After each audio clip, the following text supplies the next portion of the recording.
The City of Stars, they called it. A glittering, treacherous trap. From the moment Jenny Rivers stepped off the bus, a tremor of doubt ran through her, a discordant note beneath the symphony of her dreams. Starlight Agency, the most prestigious name in Hollywood, had offered her a contract, a golden key to a life she'd only dared to whisper about in the quiet of her small-town bedroom. But even then, a shadow flickered at the edge of her vision, a promise of a twist she hadn't yet begun to comprehend. Jenny, with her wide eyes and an undeniable spark, was quickly swept into the Starlight machine. They transformed her, polished her rough edges, dressed her in silks and confidence. Her manager, Mr. Harlan, a man with a smile that never quite reached his eyes, spoke of her potential, of the heights she would reach. Lena, her agent, a woman with a perpetually harried expression, assured her that every sacrifice was the price of fame. The initial weeks were a dizzying whirlwind of photo shoots, acting classes, and meetings. Jenny felt like a princess in a fairy tale, living the life she'd only seen on screen. But the cracks in the gilded cage began to show. Mr. Harlan started requesting private rehearsals, sessions that felt less about acting and more about his unsettling gaze, his hand lingering a moment too long. Jenny, uncomfortable but desperate to succeed, tried to brush it off. Lena's advice echoed in her ears. Asterisk, it's just how things are, Jenny. Play the game. Asterisk, then came the roles. Parts she'd auditioned for, parts she'd been promised, mysteriously vanished, handed to other actresses with less talent but, Jenny suspected, fewer scruples.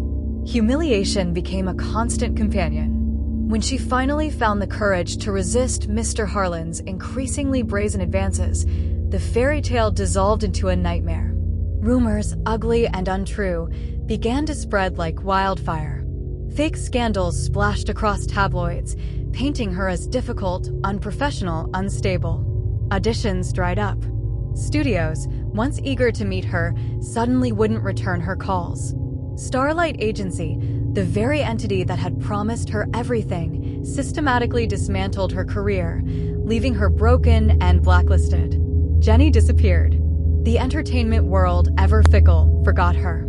Everyone assumed she'd buckled under the pressure, a fragile small-town girl who couldn't handle the spotlight. They were wrong. She hadn't quit acting. She was just waiting for her cue. 3 years later, a new star blazed across the Hollywood sky, Phoenix Pictures. This mysterious studio, with its anonymous founder, released powerful films that ripped open the dark underbelly of the entertainment industry. Their first movie, Behind the Lights, was a seismic shock.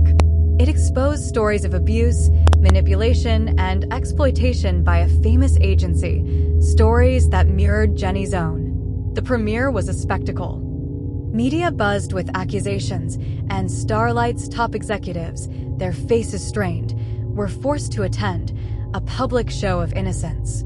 As the lights dimmed and the film's climax unfolded, a collective gasp rippled through the audience. There, on the massive screen, in crystal-clear footage, was Mr. Harlan himself, his leering face captured during one of his private rehearsals. Security stormed the venue. Starlight's agents were arrested on the spot, their careers, their lives, crumbling around them. Cameras flashed, blinding flashes illuminating the chaos. And then, from behind the curtain, the anonymous founder of Phoenix Pictures stepped out. It was Jenny. She was no longer the naive girl from the small town. She stood tall, poised, and radiant, a phoenix risen from the ashes. A wave of murmurs, then gasps, then applause, filled the room.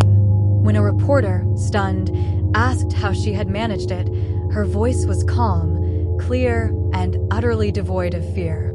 "They taught me everything about acting," Jenny said, her eyes sweeping over the arrested agents, including how to play the helpless victim. "But the truth is, I was just waiting for my cue." The screen faded to black, the cheers of the audience echoing her victory. But the story wasn't truly over. In a dimly lit room, a man sat alone, watching the credits roll on Asterisk, Behind the Lights. Asterisk, a faint, unsettling smile played on his lips. On his polished desk lay a Starlight badge, reflecting the glow of the screen.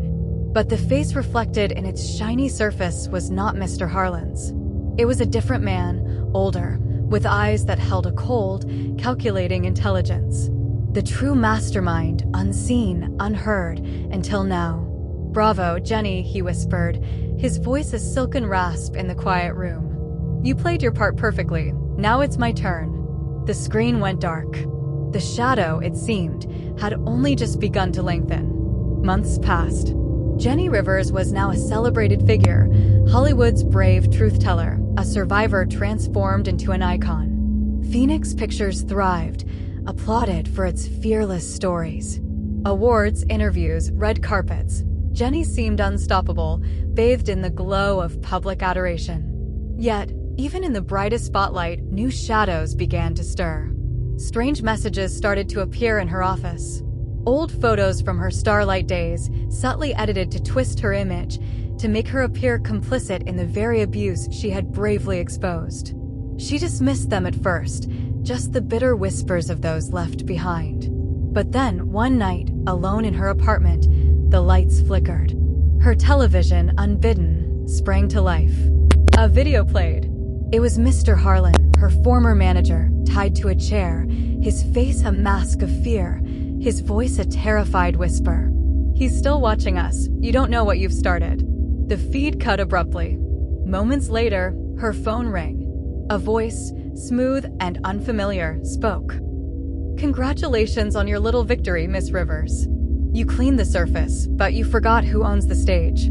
The caller introduced himself as Victor Crane, Starlight's silent investor, the true puppet master pulling the strings. Jenny met him in his penthouse, a towering glass fortress that seemed to float above the city. Crane was a man too powerful to fear consequences, his eyes glinting with an unnerving amusement. He confessed everything. He had orchestrated it all, her rise, her fall, even her comeback. Her exposure of Starlight had, in fact, served his purpose, allowing him to erase his own tracks, to appear as a reformer, a clean slate. "You were my greatest production," he said, a cruel smirk on his face. "A tragic heroine written to make me look like the hero who fixed it all." Jenny felt a chilling realization dawn on her. Every step of her hard-won redemption, every moment of her supposed triumph, had been part of his elaborate game. He offered her a choice: join him, help him craft narratives that would sway public opinion, and she would become the most powerful actress alive. Refuse, and he would obliterate everything she had built: Phoenix Pictures, her reputation, her freedom. The next morning, news outlets exploded with a shocking headline: Victor Crane had died in an apparent penthouse fire. His vast empire crumbled overnight. Some whispered of an accident, others of murder. Jenny disappeared from the public eye for weeks, a ghost haunting the edges of Hollywood. Then, without warning, a new film trailer premiered under the Phoenix Pictures banner, Asterisk, the Puppet Master, based on true events.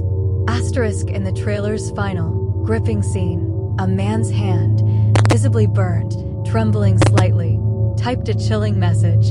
Asterisk, she played her part well. Asterisk, then the camera slowly panned to Jenny. She sat calmly in a director's chair, her expression serene, her voice a soft, dangerous whisper. The spotlight doesn't expose the darkness, it burns it. The screen faded to black, leaving the audience breathless. In the closing frame, Jenny's reflection shimmered faintly in the glass of the monitor. For a fleeting moment, behind her calm, triumphant eyes, a new smile emerged, identical to Victor Crane's. What did you think of Maya's final move? Did she become the very thing she fought against? Let me know your thoughts in the comments section, and don't forget to drop a like. Big welcome to our newest subscribers. Welcome to our community.